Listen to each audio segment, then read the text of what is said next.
In this week's Entrepreneurship My Journey feature, we look at how women can thrive in mining and construction.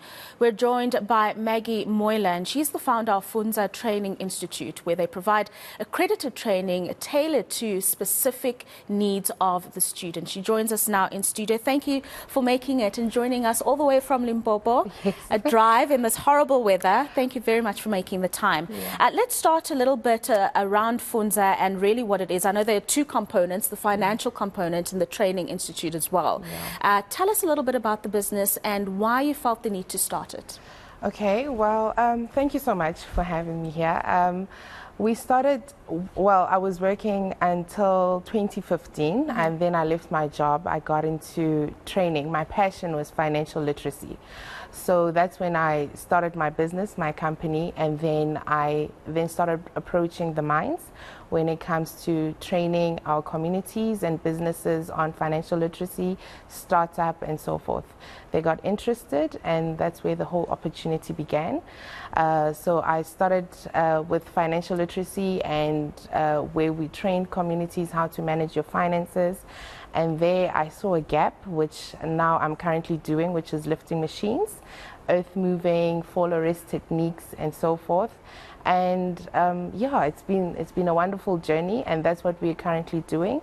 And it led us to open our own training institute, where we also focus on skills programs. Yeah, I mean, you leave a job to become an entrepreneur, Yeah. you know, and the environment in South Africa is not always conducive. Yeah. Weren't you afraid? Were there no challenges that you had to face along the way? Surely it was not an immediate success. Yes, of course. I'm still experiencing challenges even now. So I think one of the biggest thing for all entrepreneurs is financial startup, right? But you need to also knowledge yourself and understand the product or the service that you're going into. So what I did is I did a lot of research for myself. I also went to agencies, government agencies like your NYDA that assisted me with branding my business, having a logo. I also CEDA assisted me with training, where now I'm an accredited assessor, facilitator, moderator. So should any questions come along, I know what I'm dealing with, or I know what the business is all about. So of course that was the biggest challenge, and I'm still experiencing challenges even now. I think the more you grow, the more challenges you will get. Yeah. Have you ever reached a point where you wanted to give up? Because there are those deep, dark moments where things are just not panning out and you think, you know what, maybe let me just leave it alone. Probably for like an hour and then I tap back to it like, this is what I love, this is my passion.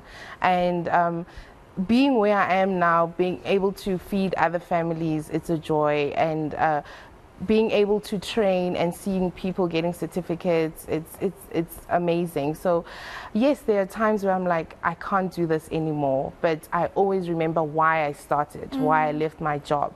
And it gives comfort to say you can do this. And I think also, Rofhiwa, it's also being patient. Yeah. We struggle as entrepreneurs to be patient. So patience works, you know, and as well getting as much knowledge and being compliant with your business. Yeah.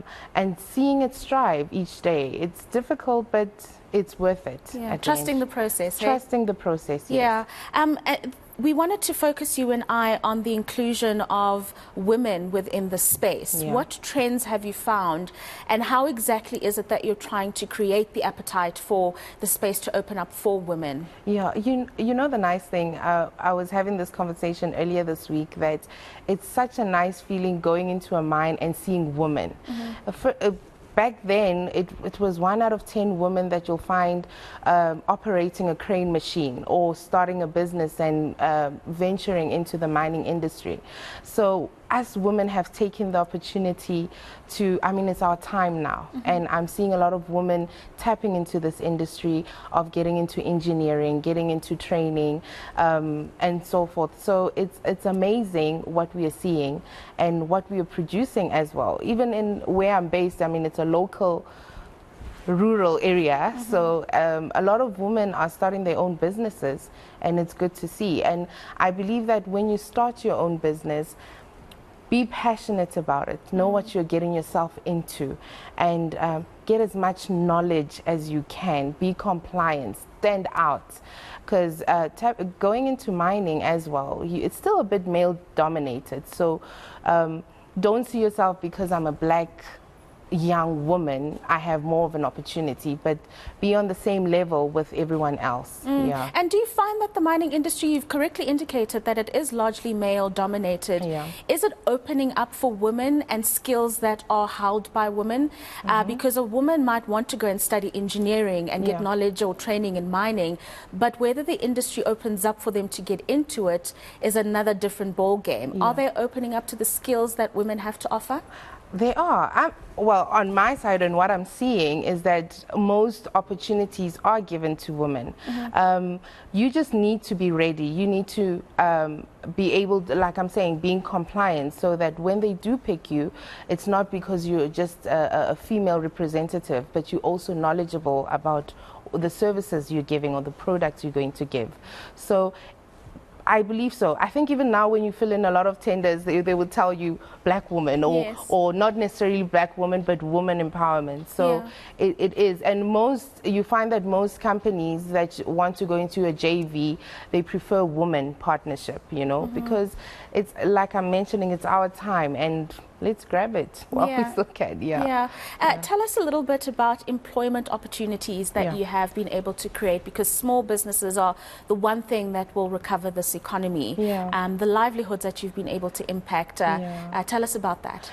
You know, it's amazing that, and I think it's a beautiful thing as an entrepreneur, being able to feed over 10 families, not just one person, and they even get inspired to start their own businesses or to grow and educate themselves. Being in the training faculty, I find that my employees now want to go and study further and get more skills.